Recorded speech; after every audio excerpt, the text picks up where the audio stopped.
Hello दोस्तों, कैसे हैं आप सभी। मेरा नाम अखिल है और आप देख रहे हैं बिलासपुर स्टेनो वाला। तो दोस्तों, अगर आप बिलासपुर में रहते हैं और आपको इंग्लिश शॉर्टहैंड की क्लास करनी है तो आप मुझसे कांटेक्ट कर सकते हैं। आप मुझे टेलीग्राम में भी मैसेज करके क्लास के बारे में पता कर सकते हैं। तो दोस्तों, मैं फिर से आ गया हूँ एक और रिक्रूटमेंट को लेके, जो कि इस बार है रेलवे की। तो दोस्तों, इस बार रेलवे ने ग्रेजुएट और अनग्रेजुएट पोस्ट निकाली है। पहले अंडर ग्रेजुएट देख लेते हैं। और ये एक बहुत ही महत्वपूर्ण बात लिखी हुई दोस्तों, beware of touts, brokers and job racketeer. तो दोस्तों, जो भी ऐसे दलाल हैं उनसे बच के रहें। और इसके जो है दोस्तों, ऑनलाइन रजिस्ट्रेशन एप्लीकेशन शुरू हो चुकी है 21/9/2024 से, और जो क्लोजिंग ऑफ ऑनलाइन रजिस्ट्रेशन है वो है 20/10/2024। तो जितने भी अंडर ग्रेजुएट हैं, अंडर ग्रेजुएट मतलब 12th पास हैं, वो इसे भर के अप्लाई कर सकते हैं। जॉब इसमें आप कर सकते हैं। और जो डेट ऑफ फी पेमेंट है दोस्तों, after closing date that is 20/10/2020 को ये खत्म हो जाएगा। लेकिन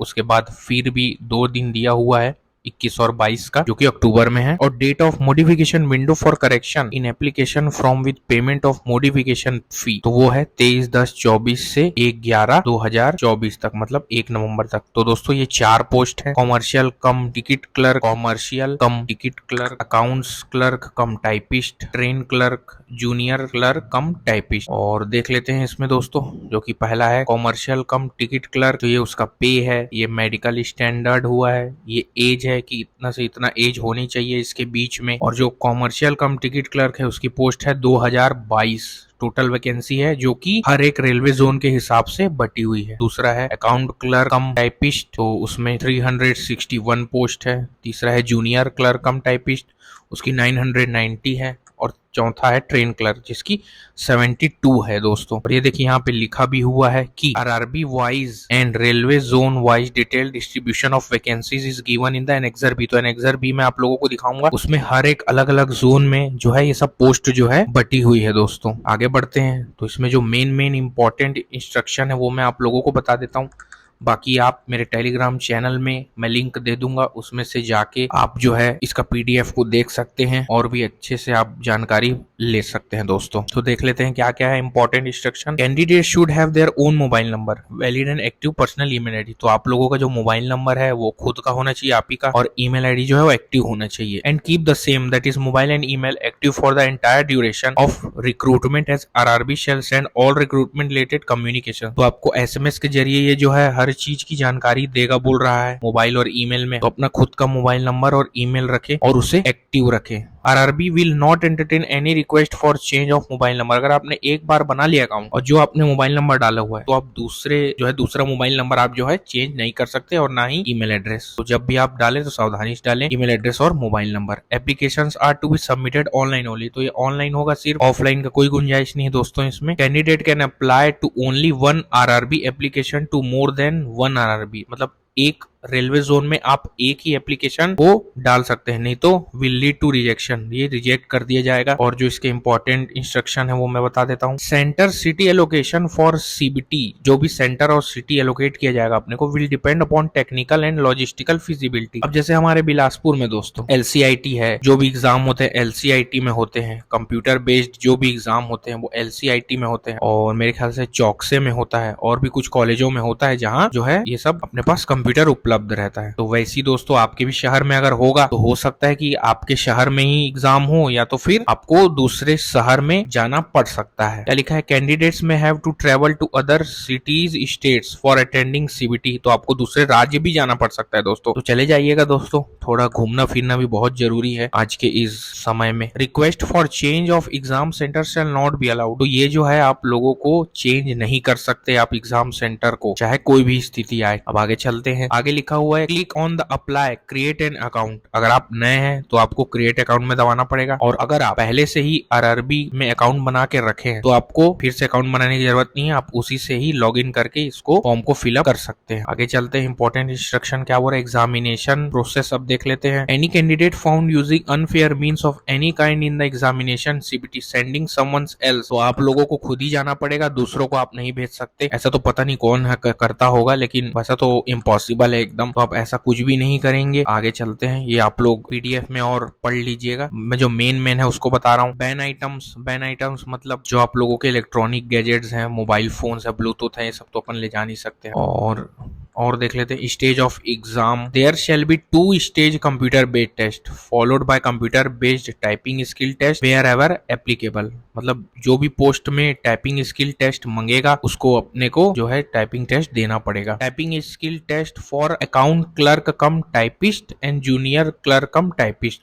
तो ये जो टाइपिंग स्किल का टेस्ट है दोस्तों, ये सिर्फ यही 2 पोस्टों के लिए ही लिया जाएगा। और उसके बाद जो है डॉक्यूमेंट वेरिफिकेशन होगा, मेडिकल एग्जामिनेशन होगा, short listing of various stages. RRB wise short listing of candidates for second stage CBT shall be done at the rate of 15 times of vacancies. 15 times of vacancies मतलब 15 गुना ज्यादा लोगों को second stage के लिए लिया जाएगा, ऐसा बोल रहा है। अब आगे देखते हैं negative marking. There shall be negative marking for incorrect answer. अगर आप एक आंसर गलत करते हैं तो आपका 1/3 मार्क जो है वो है काट दिया जाएगा। जो भी तैयारी कर रहे हैं बहुत ही अच्छे से तैयारी करें ताकि एक भी आपका गलत मत हो। जो नहीं बने उसके बिल्कुल भी नहीं बनाइएगा, ना ही उसमें टिक लगाइएगा, है ना दोस्तों। आगे चलते हैं अब और जनरल इंस्ट्रक्शंस है, देख लेते हैं क्या लिखा हुआ है। Candidate should enter their name, का नाम है, आपके पिताजी का नाम है और आपका जो डेट ऑफ बर्थ है वो मैट्रिकुलेशन सर्टिफिकेट है एग्जामिनेशन वाला 10th का, उसके बेसिस पे डालेंगे। तो उसका भी ध्यान रखेंगे दोस्तों आप। और देख लेते हैं और क्या लिखा हुआ है। और भी इतना सारा लिखा हुआ है दोस्तों, लेकिन मैं जो आप लोगों को है मेन सिर्फ बताऊंगा, ठीक। बाकी आप लिंक में जाके उसको पूरा पढ़ सकते हैं, पीडीएफ में दे दूंगा। Posting ordinarily a railway servant shall be employed throughout service on the railway of railway establishment in which he और she is posted on first appointment and shall have no claim as a right for transfer to another railway और another establishment. अगर आपका पहला appointment होगा तो बोल रहा है कि आप बिल्कुल भी क्लेम नहीं कर सकते ट्रांसफर के लिए। यहाँ पर लिखा हुआ है निःशुल्क स्लीपर क्लास रेलवे पास केवल अनुसूचित जनजाति के उम्मीदवारों के लिए स्वीकार्य है। ST/SC जो उम्मीदवार मुफ्त यात्रा का लाभ उठाना चाहते हैं उन्हें हाँ बताना होगा। ऑनलाइन आवेदन से संबंधित कॉलम और वैध जाति अपलोड करना पड़ेगा दोस्तों। तो आप लोगों को अपना कास्ट सर्टिफिकेट अपलोड करना पड़ेगा, बोल रहा है। आगे चलते हैं और क्या लिखा हुआ है। Any attempt to misuse the travelling authority shall lead to rejection of candidate at any stage of the recruitment process and department और future examinations conducted by RRB। अब ये कुछ मेडिकल स्टैंडर्ड्स हैं दोस्तों, तो ये आप देख लेंगे। दस्तावेज सत्यापन के लिए बुलाए गए उम्मीदवारों को अपेक्षाकृत मेडिकल पास करना होगा। तो जब हम डॉक्यूमेंट वेरिफिकेशन के लिए जाएंगे तो अपने को ये भी पास करना होगा। और भी कुछ दिया हुआ है दोस्तों, ये देख लेंगे। तो कौन कौन फॉर्म भर सकता है दोस्तों, भारत का नागरिक। एज लिमिट देख लेते हैं। तो एज लिमिट बोल रहा है कि जो एज ग्रुप है वो 18 से 33 साल के बीच में होना चाहिए, ठीक है दोस्तों। तो ये आप लोग देख लेंगे। No age relaxation is allowed to ST/SC OBC non creamy layer candidate applying against unreserve vacancies. तो अगर हमारे जो ST/SC OBC भाई हैं, बहन है, और जो NCL है, OBC NCL है, नॉन क्रीमी लेयर है, अगर वो अनरिजर्व्ड वैकेंसी के लिए अप्लाई करते हैं तो उनको जो है कोई भी एज रिलैक्सेशन नहीं मिलेगा, ये कह रहा है। एग्जामिनेशन फी है दोस्तों, तो जो भी मेरे भाई बहन है जो फर्स्ट स्टेज CBT देंगे उनको जो है 400 रुपए वापस कर दिया जाएगा, बोल रहा है। और जो फी है वो 500 है, जनरल के लिए 500 है। जो PWBD है, फीमेल है, ट्रांसजेंडर है, एक्स सर्विसमैन है, उनको जो है 250 रुपीज देना होगा, जिसमें से आप लोगों को पूरा 250 जो है वो जैसे आप फर्स्ट स्टेज CBT में बैठेंगे तो वो जो है आप लोगों को वापस हो जाएगा दोस्तों। अब देख लेते हैं दोस्तों, first stage computer based test 90 minutes का जो है ये एग्जाम होगा, जिसमें से 40 नंबर जनरल अवेयरनेस, 30 नंबर का मैथमेटिक्स और general intelligence and reasoning 30 number का होगा। टोटल 100 नंबर के क्वेश्चन होंगे दोस्तों। There will be negative marking of 1/3, तो इसमें 1/3 जो है वो नेगेटिव मार्किंग रहेगी। सेकेंड स्टेज कंप्यूटर बेस्ड, तो फिर से दोस्तों 15 टाइम ज्यादा लोगों को लिया जाएगा, 90 मिनट दिया जाएगा, जिसमें से 50 जनरल अवेयरनेस के, मैथ्स के 35 और general intelligence and reasoning 35 number का होगा। सभी में एक मार्क्स होंगे और टोटल नंबर ऑफ क्वेश्चन रहेंगे सेकंड CBT में 120। ये कुछ इंपॉर्टेंट पॉइंट है जो कि आप जो भी डॉक्यूमेंट आप स्कैन करेंगे उसको आप JPEG और PDF में जो है उसको अपलोड करेंगे। कैंडिडेट्स फोटोग्राफ JPEG में size of 30 KB to 70 KB। तो आपका जो फोटोग्राफ रहेगा वो JPEG इमेज होना चाहिए और साइज जो है 30 KB से 70 KB के बीच में होना चाहिए। आपका जो सिग्नेचर है वो भी सेम वैसी होना चाहिए, JPEG होना चाहिए और 30 से 70 के बीच में होना चाहिए। और भी कुछ आप लोगों को अब सिग्नेचर का मेन इंपॉर्टेंट बोल रहा है दोस्तों, देख लेते हैं क्या लिखा हुआ है। The applicant has to sign on white paper with black ink तो आप लोगों को जो है व्हाइट पेपर में ब्लैक इंक पेन से साइन करना है और उसे अपलोड करना है। Signature must be in running letters, running letters में होना चाहिए दोस्तों, एक भी बड़ा लेटर आप यूज नहीं करेंगे। The image should be in the JPEG format में होना चाहिए आप लोगों का इमेज। और जो डायमेंशन है दोस्तों वो है 140 से 60 पिक्सल्स या 50 mm से 20 mm होना चाहिए। और जो साइज है वो 30 से 70 के बीच में होना चाहिए दोस्तों। तो ये जो पोस्ट पैरामीटर्स हैं, कॉमर्शियल कम टिकट क्लर्क के लिए कितनी क्वालिफिकेशन होना चाहिए, तो ये वो लिखा हुआ है, तो आप इसका भी अवलोकन एक बार कर लेंगे।